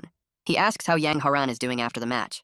He's stunned to learn the curse was incurable, forcing a drastic surgery. He hangs up, realizing he must be far more careful with Lin Luo. The news spreads like wildfire, a terrifying warning to never provoke the priest. Meanwhile, in another arena, two powerful women face off. Murong Xuehen smirks, asking her opponent for any last words. Her rival seethes, vowing to defeat her and clear the path for another. Murong Xuehen just laughs at the challenge. She questions if her opponent is overconfident or just foolish. With angelic wings, she vows to show her the true gap between them. The fire mage unleashes a volley of exploding flame balls. The fiery projectiles race across the arena floor. But Murong Xuehen catches one with ease, calling the attack insignificant. She counters with her own devastating art, the holy light of judgment. A massive wave of divine energy engulfs her opponent completely. The fire mage is left defeated, revealing Murong's hidden S-class profession, Angel. The crowd realizes it wasn't a fight, but a one-sided slaughter. But the defeated fire mage, Li Mei, declares she will never yield. Murong Xuehen just scoffs, unleashing a new skill, Holy Light Compulsion. The fire mage's will is instantly broken, her eyes glowing with a golden light. She kneels before Murong Xuehen, now a loyal servant asking for orders. Murong Xuehen immediately puts her to work, demanding a full report on Dongfang. With her new spy under control for the next 72 hours, she'll have all the intel she needs. And with that, the first round of the individual competition officially comes to a close. The top 4 rising stars have been decided, and they must now defend their positions. Murong Xuehen takes her place in the arena, ready for her next opponent. The other top contenders also prepare for the next round of battles. Elsewhere in the tournament, other battles rage on, but Lin Luo stands alone, wondering why no one dares to challenge him. The crowd answers, calling his methods cruel and demanding his skills be banned. He just muses on Yang Haoran's fate, a dark thought crossing his mind. But just then, a new challenger steps barefoot into the ring. He is Fang Yuan, an A-class forbidden spell mage. Lin Luo smirks, questioning his courage, but the mage is confident in his defenses. He activates a powerful barrier, declaring himself invincible within its range. He then unleashes a massive containment spell of his own. The attack engulfs Lin Luo, trapping him within a prison of pure energy. Lin Luo feels the pressure of the control skill and taunts his opponent's cowardice. But Fang Yuan is already weaving another complex spell. He declares that a forbidden spell mage has nothing to fear. He unleashes a massive thunderstrike upon the energy prison. The crowd watches in awe, certain Lin Luo is finished. Fong Yuan grows impatient, demanding his opponent make a move. But Lin Luo simply activates his antibody shield, nullifying the attack. As the mage prepares another spell, Lin Luo unleashes his own secret weapon. The forbidden spell mage suddenly falters, his mind completely blank. And Little Green follows up with another of its master's signature curses. The crowd can only watch as the mage's own power erupts around him. Lin Luo calmly asks why he fell before the fight even started. He walks toward the fallen mage, who can barely move. He dares him to get up and show him what else he can do. But Fang Yuan refuses to give up, even if his next move comes at a great cost. The other students realize he's being pushed to the brink, just like Yang Haoran was. They wonder if he's willing to risk it all for a simple match. But in the end, he chooses self-preservation and admits defeat. After that display, no one else dared to challenge Lin Luo. And so, the final four are decided, with the other top contenders securing their own spots. The old official wonders just how many tricks Lin Luo has left. He chuckles, imagining the chaos if a priest wins the grand prize. Elsewhere, a new agent of the Fallen vows revenge for his fallen niece. Meanwhile, Dongfang berates Fang Yuan for his humiliating defeat. He realizes Lin Luo is far stronger than he looks and must be treated like a boss. Later, Lin Luo and his friends walk home after the day's events. The fire mage, Li Mei, laments her loss to Murong Shuihen. Lin Luo asks why she chose such a tough opponent, and she simply scoffs. She explains she was angry that Murong tried to recruit him away from them. She finally introduces herself, the classmate who lost to the S-rank angel. Li Mei parts ways with the group, heading off on her own. As the light turns green, Lin Luo and Tang Qing cross the street. Tang Qing is already planning the celebration for when Lin Luo wins the grand prize. But their conversation is cut short by a familiar voice. It's instructor Li Yu, who says she has something to discuss with him. She explains that as the top student, he's been chosen to give a presentation to the underclassmen. Lin Luo is immediately suspicious, sensing there's more to this than she's letting on. He tries to refuse, but she's surprisingly persistent, even offering to write it for him. She sweetens the deal with an offer of a free meal, but something is definitely wrong here. Suddenly, a group of cloaked figures appears from the shadows, surrounding them completely. Instructor Li Yu immediately recognizes the threat, identifying them as the Fallen. She quickly summons a defensive water barrier to shield them. But Lin Luo grabs her wrist, pulling her away from the fight. He urges her to run, trying to lead her to safety. But she yanks her hand away, telling him to let her go. Lin Luo realizes something is terribly wrong, questioning what they did to her. Suddenly, the instructor's body dissolves into a puddle of water. A cloaked figure emerges from the puddle, mocking his concern. He reveals it was just a clone, whose body and soul have now been destroyed. Lin Luo's expression hardens, his eyes burning with a cold, silent rage. The cloaked man taunts him, promising to send him to meet his instructor. But he's suddenly taken aback by an incredible burst of speed. A new figure appears, vowing to protect the boys and end this threat. The cloaked man just laughs, mocking the newcomer's power level. He unleashes a massive wave of water, declaring it's not nearly enough. The torrent of water rushes toward them with incredible force. But the newcomer stands his ground, blocking the attack completely. Just then, another group of professionals arrives on the scene. Their leader calls out the villain by name, questioning his presence here. The man reveals his niece was killed and he's here to settle the score. The leader of the new arrivals calmly lights a cigarette. He's identified as Du Qing, a wanted criminal who mocks the villain's arrogance. But the uncle is unfazed, boasting that he's killed guardians before. The first guardian turns to Lin Luo, asking for a tactical breakdown of his signature move. Du Qing takes command, telling his new ally to follow his lead. The guardian agrees, ready to unleash his full potential with a proper team. With the plan set, the professionals leap into battle against the cloaked figures. Du Qing unleashes a powerful attack, striking one of the minions head-on. But the minion suddenly clutches its stomach, overcome by a familiar, horrifying pain. The villain turns in a rage, realizing it's the work of that kid's infamous skill. The villain realizes Lin Luo's casting range is far greater than he expected. But Du Qing is already on the move, a blur of motion. He praises Lin Luo's support, urging him to keep up the pressure. But the minions of the Fallen are far from defeated. One of them transforms into a massive golem, vowing to end them. Lin Luo quickly realizes his usual biological warfare won't work on a creature with no digestive system. How inconvenient. The other minions reveal their own elemental forms. He understands now. This team was handpicked to counter his skills. His allies find themselves completely outmatched by the elementals, and the uncle prepares his own assault, his eyes fixed on Lin Luo. The uncle declares he's made every preparation to deal with Lin Luo. One of his minions transforms into a monstrous night hound. It lunges forward, roaring that Lin Luo's tricks are useless now. Lin Luo and Tang Cheng can only watch, stunned by the sudden assault. The golem smashes the ground, forcing the guardians back. Tang Cheng is thrown aside, realizing he's no match for this level of power. The water elemental rushes forward, its sights set on Lin Luo. Lin Luo grits his teeth, knowing he has no time to dodge. The watery fist slams into the wall behind him with devastating force. But he's safe, encased in a block of ice, catching his breath. He notes that while his shield held, the shock still rattled him. The bandaged elemental taunts him, certain its countermeasures are perfect. But Lin Luo just scoffs at the idea of his tricks being useless. He reveals his new class, the Evil Doctor, and declares they've seen nothing yet. The elemental mocks his tiny weapon, a simple scalpel. Linluo just grins, offering to perform a little test surgery. His new skill triggers, inflicting a random disability as the elemental's hand vanishes. The Night Hound watches in shock, unable to comprehend what just happened. But Linluo is already preparing his next move. He sprouts his new wings and unleashes another curse, causing a random deformity on the horrified elemental. He declares the surgery a success, welcoming the elemental as his very first patient. He then asks if the creature is satisfied with the results of his work. The Night Hound rushes to its ally's side, who explains its mouth has been relocated. The beast can only stare at the helpless, bandaged mass on the ground. The elemental explains that killing Linluo is the only way to reverse the curse. The Night Hound finds it a bit awkward to be having a conversation with its friend's backside. It turns to Linluo, convinced it can win as long as it avoids the scalpel. But Linluo just points, declaring that the little beast is next on his list. The Night Hound scoffs, unleashing its own dark power. It summons a massive swarm of demonic crows, catching the Guardians by surprise. The Guardian shouts a warning, identifying Du Cheng as a wanted criminal. The villain introduces himself as a breeder of dark beasts, certain of his victory. But Linluo scoffs at the very idea of escape. He asks if the man enjoys raising monsters, because he's about to offer a little help of his own. The dark beasts suddenly turn on each other in a mindless frenzy. The villain can only watch in disbelief as his own army implodes. The crows and hounds tear into one another with mindless fury. The Golem elemental is completely baffled by the sudden turn of events, as is the water elemental wondering what's happened to the dark beasts. The Guardian can only stare as the fire elemental looms over him. Tang Cheng, however, is absolutely thrilled by the chaos, wanting to learn the skill himself. The Night Hound roars in frustration, ordering its beast to stop fighting and attack. But it realizes with horror that even it is being affected by the overwhelming urge to brawl. Elsewhere, Du Cheng takes advantage of the distraction, striking the Golem. But the uncle leaps into the air, declaring that today Du Cheng will fall. The Night Hound intercepts him, lunging forward with a furious roar. The uncle prepares a special attack, a dark energy swirling around him. But Linluo just smirks, his own dark aura flaring to life. The Night Hound is suddenly blasted back, realizing it's been fighting a mere clone. The Night Hound realizes his handpicked team is failing. And with victory impossible, he makes the only logical choice. Run.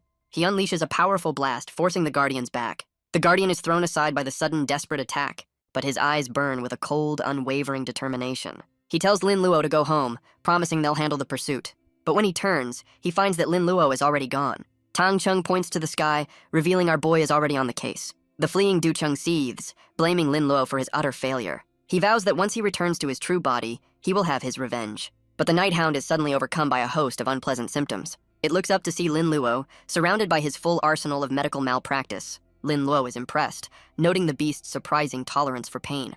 But he's about to make things much, much worse. With Little Green's help, he quadruples the agony, unleashing his full power. The Night Hound roars as the cocktail of curses consumes it. It tries to make one final threat, but the pain is too much to bear. Its body begins to break down under the overwhelming assault. The creature's form dissolves into a mass of dark, swirling energy. And just like that, another of the fallen is completely annihilated. The villain's body dissolves, leaving behind a strange, dark pearl. Linluo reveals he was stacking curses the entire time the man was fleeing. But his attention is suddenly drawn to another piece of loot. He recognizes it as a space ring, a rare item he immediately claims for himself. He then turns his attention back to the mysterious dark pearl. Just then, the Guardians arrive asking if he's all right. They're stunned to learn he actually killed the infamous Du Cheng. One of them admits that even their full team might not have been a match for him. Tang Cheng points to the orb, asking what it is. The lead Guardian identifies it as a dark beast pearl. The Guardian explains the pearl is a rare drop, the source of Du Cheng's power over beasts. But Linluo is only interested in its cash value, thanking the man for the appraisal. The Guardian then extends an official invitation to join their ranks on behalf of the Deputy Chief. He lists the perks, including official status in the Dragon Kingdom and free tuition. The offer gets even better with a house and a massive salary, a horrifying fate for any protagonist, a stable government job. Linluo politely declines, explaining he's not one for being constrained. As they leave, Tang Cheng begs to learn the skill that makes monsters fight each other. Linluo casually agrees, promising to teach him when he has time. The Guardians are left speechless, unable to believe someone would turn down such a good offer. But Linluo has his eyes on a much bigger prize than a steady paycheck. He examines the space ring, wondering what treasures it holds. Later that night, under a full moon, the Deputy City Guard receives a full report on the night's chaos. The Guardian explains that despite his best efforts, Linluo refused their invitation. The old official asks for a reason, and the Guardian speculates it's because of his ties to the Lian family. But the old man dismisses the idea, citing the Lian family's powerful alliances. He believes the family has its own agenda, and that Linluo will inevitably clash with them. The Guardian offers another theory. Perhaps the boy is simply prejudiced against them. He explains their duty to maintain order often puts them at odds with the great families. who use their influence to control the media and turn the public against them, who see them as a force that only restricts their freedom. But the old official is focused on Lin Luo, declaring his talent is undeniable. The Guardian suggests using a powerful prophet to read the boy's mind, but the old man furiously rejects the idea, citing their own code of honor. He decides to handle the recruitment personally, dismissing his subordinate. The younger Guardian can only agree and take his leave. Alone, the old official reviews a file connecting Lin Luo to the Lian family. He remembers Lian Zheng, an epic-level professional, and a dark theory begins to form. The realization hits him with the force of a physical blow. He seethes, knowing a greater threat is coming, and vows to protect Lin Luo from the great family's selfish games. Back home, Lin Luo reflects on the night's chaotic events. He knows the Fallen are a fractured group, split into cults worshipping different evil gods, and having killed 2 members of the Night Watch, he's made a very powerful enemy. But he decides to focus on the present, and the loot he just acquired. A massive horde of items spills out from the space ring. He's stunned to find anonymous gold cards, making him filthy rich. The ring is also packed with rare monster parts and valuable materials. He then spots a strange mask, its function a complete mystery until worn. Deciding not to risk a weird mutation, he puts it aside for now. His search continues, and he finds a skill book for a psychic art called Bewitching.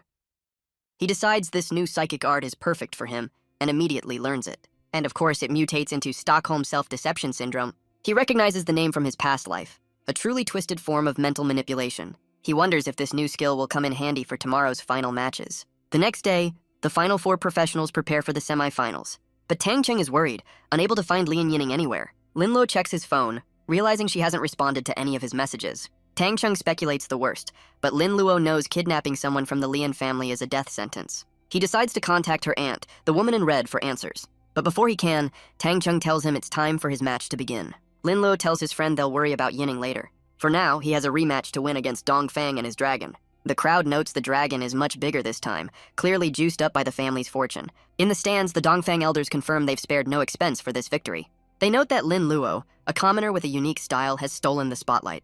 And it seems the crowd is firmly on his side, hoping for another embarrassing defeat for the dragon. But elsewhere, the deputy city guard receives an urgent message. His subordinate reports that the head of the Lian family has just left the city for the deep sea. The old official isn't surprised, realizing Lian Zheng is finally making his move. He recalls a past conflict, a clash between Lian Zheng and a powerful sea emperor. He explains that Lian Zheng stole a job transfer item, using it to ascend to the epic realm as the Storm Lord. His subordinate questions why the empire wouldn't protect him, but the old man knows better. He reveals Lian Zheng has a rival, and to reach the next level, one must kill the other. His plan is to use his daughter to forge an alliance, sacrificing her for his own ambition. The subordinate panics, knowing Lin Luo will be furious if Lian Yining is taken. But the old official reveals he's already made a countermove, the sly fox. He's arranged for another suitor to arrive, blocking Lian Zheng's plan completely. He admits he's protecting Lin Luo, but also just can't stand a man who'd use his own daughter. Meanwhile, back in the arena, the final battle begins with a deafening roar. Lin Luo asks if Dongfang is ready for another public humiliation. Dongfang tries to calm his enraged dragon, promising it revenge. The crowd notes the dragon's grudge, especially after its incident. The Dongfang elders watch with concern, sensing something is off. The patriarch can only wait, his expression grim. As the match begins, Dongfang and his dragon charge forward. The massive beast lunges, its jaws wide with fury. But Lin Luo calmly summons a massive wall of ice. The dragon shatters the barrier with its overwhelming power, and Dongfang leaps through the wreckage, ready to strike. But his attack goes wide, his expression shifting to shock. He strikes his own dragon, plunging his weapon into its face. The crowd realizes he's been caught in an illusion, mistaking his pet for the enemy. He tries to explain it was an accident, a result of Lin Luo's control skill. But the dragon isn't listening, its trust completely broken. Knowing his bond is shattered, Dongfang decides to use his trump card. He unleashes his full power, vowing to show Lin Luo the true meaning of a family's backing. The crowd recognizes his top-tier equipment, a fortune spent just for this one fight. But Lin Luo is unimpressed, ready to see if money can truly buy victory. Dongfang gathers his energy, preparing a devastating final strike. He boasts that he's come prepared with a cocktail of antivirus pills and vaccinations. He declares that Lin Luo's dirty tricks are useless now. But Lin Luo easily sidesteps the incoming attack. Dongfang can only stare in disbelief, shocked that he dodged. He questions how a priest could possibly be more agile than him. The crowd is just as stunned, assuming he's using a temporary speed boost. But the Dongfang patriarch's subordinate senses something is terribly wrong. Dongfang suddenly freezes in place, his charge completely halted. Lin Luo admits his viral skills won't work, but he has a new curse with no known vaccine. He unleashes it on the dragon, telling it to enjoy the sudden change in mood. Dongfang's eyes fill with a strange, sudden affection for his pet.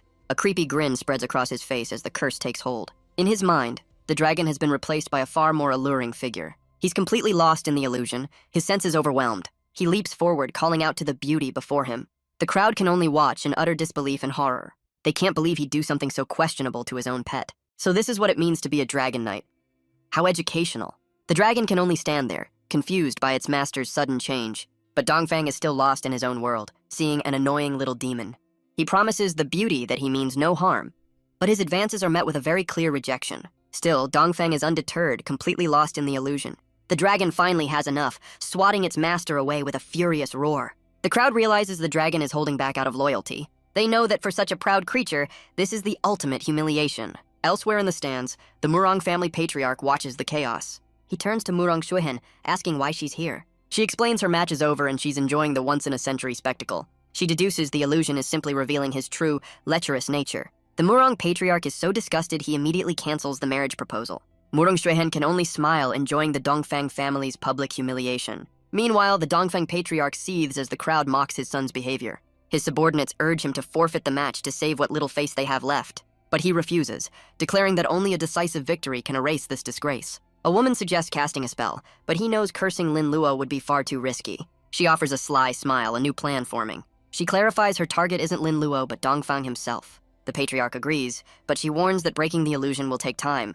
He sees an opening, noting that Lin Luo is focused on the dragon, giving them the time they need. He unleashes another curse on the massive beast. The dark art rips across its tough hide. It roars in agony, trying to shake off the pain, but the relentless assault continues without pause.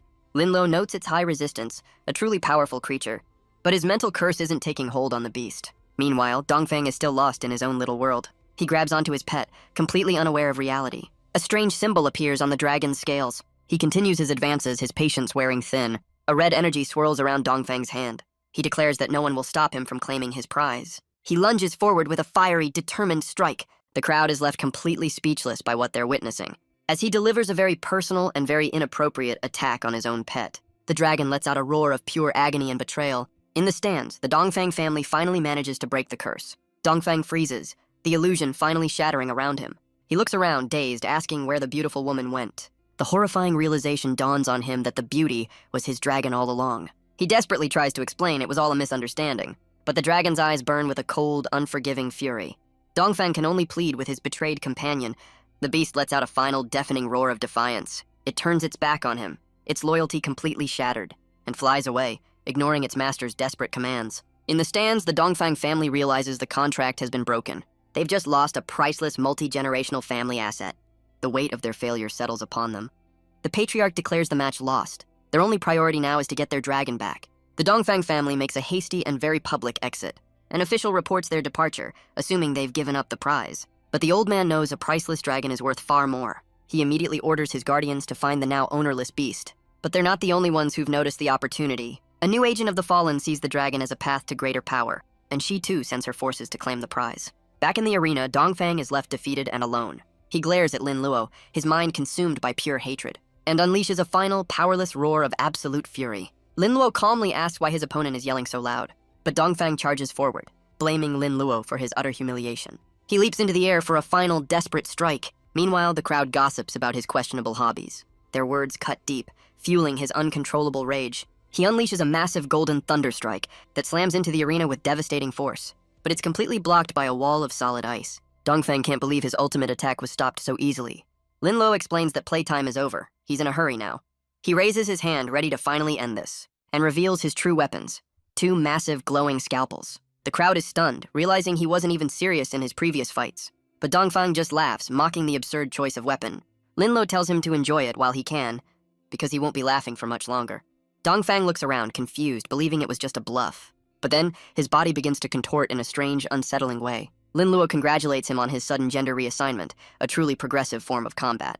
Enraged, Dongfang demands to be changed back immediately. Dongfang collapses, his body racked with a sudden, unfamiliar pain. He glares up, demanding to know what other horrors Lin Luo has inflicted. Lin Luo calmly explains the biological changes, adding a final, humiliating taunt. The sheer shock and agony are too much, and Dongfang coughs up blood. He finally loses consciousness, and the referee declares Lin Luo the winner.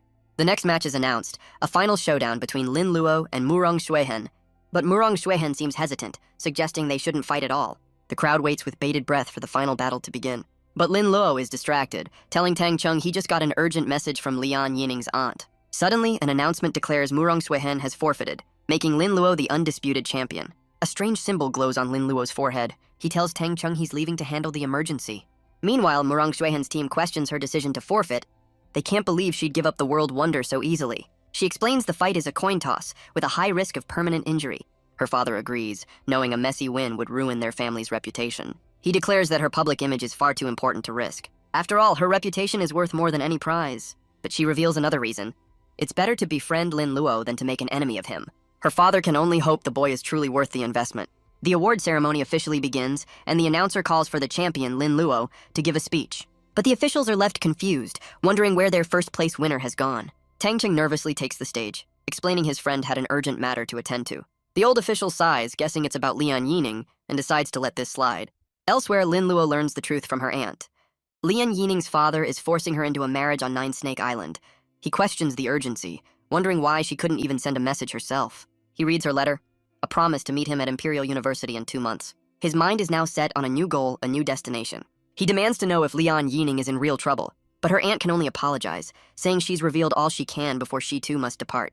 She leaves him with a final, cryptic warning about his own weakness. With nothing left to say, Lin Luo turns to leave, but she stops him, admitting that she lied to him. She tells him that Lian Yining's feelings are genuine and asks him to cherish her. He looks back with a quiet understanding and thanks her for the truth. Later that night, he recalls what he knows of Nine Snake Island. He questions its connection to the Lian family, a powerful but distant force. Suddenly, he senses a strange movement from within his storage space. He pulls out the strange mask he looted from the fallen agent.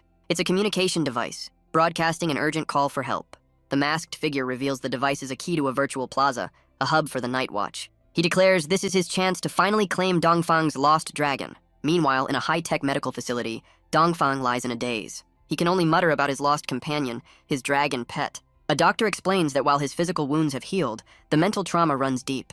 He clarifies that a full recovery is possible, but the family has a very specific request. The Dongfang patriarch explodes in rage at the idea of tainting their bloodline. The family coldly discusses marrying him off, deciding the bloodline is more important than his pride. But Dongfang furiously declares he's still an S-class Dragon Knight and will never accept this fate. The patriarch reminds him that without the dragon the family raised, he is nothing. Dongfang is now a prisoner in his own home, and furiously rejects his family's new plan for his future. Meanwhile, the Dongfang patriarch receives an urgent report. He learns the dragon has been found and orders his men to retrieve it at any cost. Back in his room, Dongfang realizes the cold truth of his situation. But he refuses to accept this fate, finding a new resolve to reclaim his dragon. Elsewhere in the Pale Canyon, a new figure arrives. It's Lin Luo, using the mask to infiltrate the Night Watch's virtual plaza. He's immediately greeted as a high-ranking senior, and is quickly briefed on the situation. The dragon is here, and the Guardians are in their way. Lin Luo agrees to investigate the commotion. Down in the canyon, a dark power begins to coalesce. A massive demonic beast roars, bound by heavy chains. It's an all-out war between the Guardians and the Night Watch, all fighting for the now ownerless dragon, a prize too valuable to ignore. From his hiding spot, Lin Luo spots a familiar face in the chaos. A member of the Night Watch confronts a Guardian, claiming the dragon for his own. He unleashes a devastating fiery claw attack. The ground shatters under the force of the blow. The villain taunts his old rival, calling him weak for choosing to be a hero. The villain offers his rival a spot in the Night Watch, mocking his heroic ideals. But the Guardian rejects him, declaring that strength without purpose is empty. His eyes burn with unwavering conviction. The villain scoffs, ready to let him die for that so-called purpose. He unleashes a dark projectile, aiming to end the fight. But a shadowy arrow intercepts it from the side. A new challenger arrives, an archer from the Dongfang family. The villain just laughs, citing the universal law of finders keepers. The Guardian roars, furious at being ignored in the middle of their battle, and a massive explosion erupts as the three-way conflict begins. The fiery Guardian holds his own against the Night Watch. From the shadows, Lin Luo assesses the situation, deciding to wait for the right moment. But his attention is suddenly drawn elsewhere. Another figure has slipped past the battle lines. A woman he recognizes as Dongfang He. With everyone distracted, she sees her chance to claim the prize. She approaches the dragon, hoping to forge a new contract. But the beast just roars, clearly not over its recent trauma. Lin Luo realizes the dragon is still deeply disturbed and Dongfang He is in serious trouble. Just then, another man appears, warning her to get away. The Night Watch elder unleashes a fiery attack, furious that she dared approach the dragon. Dongfang He is caught in the blast, screaming for her dragon. The flames consume her completely, as the traumatized beast can only roar in terror. The elder reveals his plan. Seeing its master's relative fall will make the dragon fight. His subordinate worries they're being overwhelmed, but the elder is confident, ordering them to secure the prize. His minions rush off to carry out his command. Meanwhile, the Guardians rally, identifying the elder as their primary target. But the Night Watch is already moving to restrain the beast, refusing to let it escape. From the cliffs above, Lin Luo watches the chaos unfold. He steps forward, offering his assistance to the struggling minions. The enraged dragon thrashes against its chains, roaring in defiance. The minions beg their senior for help, and he gladly agrees. He prepares to help by unleashing one of his signature curses. The minion is immediately consumed by the dark art, screaming in agony. His comrades can only stare in shock, realizing they've been betrayed. They turn on him with furious cries, ready to avenge their fallen ally. But Lin Luo is already casting his next spell, Mental Confusion. The minions immediately turn on each other, lost in a mindless rage. The Night Watch Elder tightens his grip on the dragon's chains. He taunts his rival, saying he should be grateful for his help. He calls out the Guardian by name, his power flaring to life. The Elder's mask shatters, revealing a face twisted with pure rage. He unleashes a devastating blast of energy that rips through the canyon floor. He scoffs at his opponent's speed, declaring it's not enough to win. But a sudden movement catches him completely off guard. An arrow from the Dongfang archer finds its mark, staggering him. And from the chaos, a new challenger emerges, demanding justice for a fallen comrade. The Dongfang archer declares he'll deal with the others later. As a new observer wonders why the Night Watch is fighting itself, she recalls that B-72 was Du Cheng's number, a man killed by Lin Luo. The truth dawns on her. Lin Luo has the mask and is far more important than any dragon. Meanwhile, the Guardians rally, vowing to save the Night Watchman known as B-72. Bless their heroic, misguided hearts. But the Night Watch Elder erupts in a furious crimson aura. He glares at the heroes, enraged by their interference. He gathers his power, promising to crush them before turning on B-72. A massive wave of dark energy consumes the battlefield. He grabs the fiery Guardian, ready to end his life. But the Elder suddenly vanishes in a flash of red light, vowing to return. The remaining fighters can only stare, completely baffled by the sudden retreat. Just then, a new, far more powerful figure descends upon the battlefield. He reveals he knows the killer's identity through a bloodline connection. The Dongfang archer urges his ancestor to give chase and avenge their family. The Guardian recognizes him as Dongfang Wuyue, an epic-level professional. The ancestor agrees to hunt the killer, ordering his men to secure the fallen's body. But the Guardian's attention turns to the other Night Watchman still on the field. He calls out the Elder by name, revealing he's an undercover Guardian agent. The Dongfang archer is stunned, questioning how a spy could rise so high in the ranks. The undercover agent dismisses the Dongfang archer and leads Lin Luo away. He then begins to lecture Lin Luo for his reckless infiltration of the Night Watch. He insists the boy needs to be disciplined, as Lin Luo sheepishly admits he's been caught. But their conversation is suddenly interrupted. Dongfang's dragon appears before them, its eyes fixed on the duo. Lin Luo just smirks, convinced the massive beast has come to see him. Meanwhile, the Dongfang family is baffled, realizing Dongfang has escaped their prison. The patriarch reveals he gave his son a resurrection item, but it hasn't been used. Just then, his phone begins to ring with an urgent call. He's told that Dongfang has taken his own life, his whereabouts now a complete mystery. He realizes Dongfang used a rebirth item to escape his curse. All of this just to get his dragon back. The undercover agent warns him to be careful, as the traumatized beast fixes its gaze on Lin Luo. But Lin Luo senses no hostility, only a strange connection. He reaches out, feeling that bond grow stronger, and the massive beast allows him to touch it. His newest, most twisted skill is already at work. The agent can only watch as the proud creature nuzzles against the boy. Lin Luo smirks as his new ally urges him to seal the contract immediately. The agent is stunned as Lin Luo pulls out a top-tier Styx contract. A golden light confirms the contract has been successfully sealed. He declares the beast is now his, as the agent muses on the birth of a dragon priest. Lin Luo is amazed by its stats, far superior to even a silver-class boss. The agent explains the Dongfang family's investment is the reason for its power. Lin Luo decides to give his new companion a name, Crimson. He takes its happy purr as agreement and leaps onto its back for a joyride. The agent struggles to report the unbelievable news to the deputy city lord. He explains that Dongfang's dragon is now being joyfully ridden by Lin Luo. The old official can only demand to know if he's absolutely sure it wasn't an illusion. The old official knows the Dongfang family will stop at nothing to reclaim their prize. But he also knows Lin Luo has no way to hide a massive, flying asset. He orders his agent to take them to a remote base, a temporary safe haven for the boy and his new pet. Meanwhile, in a much less friendly home, the Dongfang ancestor Wu Yue learns his target has escaped. He seethes, vowing revenge for his family's recent humiliation and loss. A subordinate tries to calm him, promising to uphold the family line. But Wu Yue cares little for that, demanding to know if he can replace their lost dragon knight. He declares they will recapture the dragon and use a dark art to hunt down the killer. Back in the canyon, the dust settles on the battlefield. Dongfang seethes, cursing his family and the man who stole his dragon. But a sudden burst of dark energy stops him in his tracks. A shadowy figure appears, revealing it saved him from the Dongfang ancestor. The Lord of the Dark Mist demands repayment, and offer Dongfang questions in his weakened state. But the shadowy lord offers a gift in return, the arm of a dragonborn. In exchange, Dongfang must become his spokesperson in the Night Watch. Dongfang is clearly confused by the sudden proposition. The Lord of the Dark Mist simply declares that Dongfang is now his loyal follower. Meanwhile, back at home, Lin Luo finally returns from his adventure. He explains he's collected his grand prize from Tang Cheng. He opens the box, finally ready to see the legendary world's wonder. Inside, a strange blue light emanates from the prize. He's completely stunned by what he finds within. It's a tiny, googly-eyed slime, a conceptual creature born from the collision of worlds. He can't believe this is the treasure the great families fought and bled for. Even Little Green seems curious about the new arrival. His tiny companion warns him to be careful, as the creature is very much alive. But his moment of discovery is cut short by a knock at the door. He opens it to find the deputy city guard himself waiting on his doorstep. The old man notes with a chuckle that the great families would be furious to see him playing with their grand prize. The tiny slime creature glares at the old man, who chuckles at his mistake. He offers a small, glowing crystal as a peace offering, which the slime immediately devours without a second thought. Lin Luo apologizes for his new pet's manners, but the old man gets straight to the point. Our boy politely refuses the offer to join the Guardians once again, but the old official clarifies he understands Lin Luo's desire for freedom. He explains they have a special position for freelancers like him, honored guest. It's a role with all the freedom and rewards, but none of the commitment.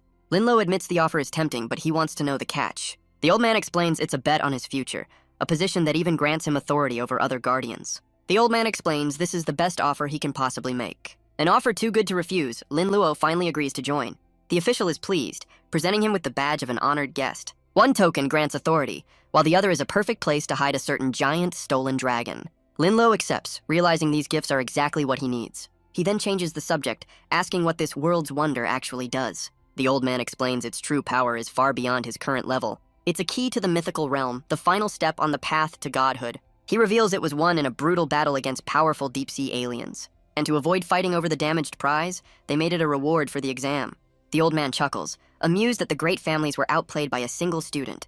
But Lin Luo notes the prize is broken and needs a time-space gap to be repaired. The official explains this refers to powerful rule fragments, found only in the most dangerous monster territories. He lists the 3 main locations: outer space, dungeons, and the starry sea. He panics, thinking Lin Luo is about to go on a suicide run, but our boy just plays it cool. The conversation shifts to the future, and which university Lin Luo plans to attend. The old man recommends Imperial University, casually mentioning a certain hostage from Nine Snakes Island will be there. The name immediately catches Lin Luo's attention, as he remembers Lian Yining was taken there. The old man teases him, saying the whole city knows they're a couple, and assures him she's safe. Lin Luo asks to send her a letter, a small favor for the Guardian's newest member. Later that night, rain falls on the city streets. The deputy city guard rides in silence, lost in thought. His subordinate confirms that Lin Luo accepted their offer. But the old man is more concerned with the mysterious slime creature. He knows the boy is hiding far more secrets than they realize. Meanwhile, the city has turned Lin Luo into a full-blown brand. Our boy walks the streets, realizing he's suddenly famous. His fans swarm him, asking for autographs and medical advice. The questions quickly become far too personal for his comfort. Lin Luo is completely overwhelmed by this strange new form of fame. He activates adrenaline rush, making a hasty retreat from his new fans. He realizes that fame comes with a lot of unwanted attention and wild rumors. Now at level 40, he knows it's time to upgrade his gear. But his shopping trip is immediately interrupted by more onlookers. His new followers have some very specific requests for the evil doctor. But a new arrival silences the crowd with a single word. It's Murong Shuihan who tells the fans to show some respect. She steps between them, declaring that Lin Luo has an appointment with her. The crowd recognizes the powerful woman and quickly disperses. He thanks her for the save, and she dismisses it as a small matter. She asks why he's shopping alone, and he explains he needs to upgrade his gear. Murong Shuihan offers to show him the best place in the city. She leads him to a high-end shop owned by her family, offering a generous discount. Lin Luo browses the selection, admitting it's impressive, but notes the lack of high-grade equipment for his level. She explains that gold-level items are usually reserved for the wealthy elite. She then makes another offer for him to join her family, which he politely refuses. She accepts his decision, but mentions his future with the Lian family. Her words catch his attention, realizing she knows more than she's letting on. She reveals that Lian Yining was taken to Nine Snake Island for an arranged marriage. She clarifies that Lian Yining was taken by force, a pawn in her father's quest for greater power, but a powerful figure intervened on his behalf. The deputy city guard, a debt he can't easily repay. She lists her good deeds, asking for his friendship in return. He agrees, knowing an ally like her is invaluable. And as a sign of their new friendship, she offers a gift. Her attendant summons a powerful item from a scroll. It's an epic-level staff, a weapon of immense power. Lin Luo is stunned by the sheer value of her gift. She explains the staff is a family treasure, not for outsiders, but friends are a different story. Lin Luo accepts, offering to pay what he can and cover the rest with materials. She agrees, telling him to call her by her first name from now on. After selling his loot, he buys the staff for a hefty sum, and uses the rest of his newfound fortune to stock up on supplies. With his business concluded, he heads to Black Steel Mountain to retrieve his new companion. He tells Crimson they're finally leaving the city, their mission to repair the world's wonder. And their first destination is a monster territory just outside the region.